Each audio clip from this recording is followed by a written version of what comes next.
నా ప్రియ దేవుని బిడ్డ, ఇక్కడ వాక్యం సెలవిస్తుంది, అరణ్యమును ఎండిన భూమి. ఎండిన భూమి ఎందుకు పనికిరాదు? నీరుంటే కదా, నీరు పోస్తే కదా దానికి, అది ఫలించడానికి, మంచి భూమిగా మారటానికి.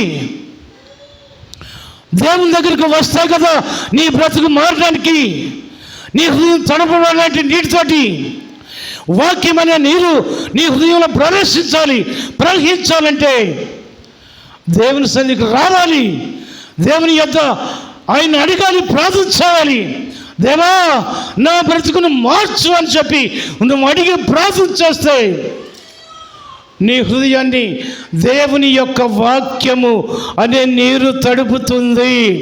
అప్పుడు నీ హృదయంలో ఉన్న చెడు తలంపులు, చెడు అలవాట్లు, చెడు హృదయం అంతా కూడా తీసివేసి నీలో ఉన్న ఆ చెడు చెట్లన్నింటినీ కొట్టివేసి పరిమళ సువాసనిచ్చే మంచి కస్తూరి వనాన్ని నీ హృదయములో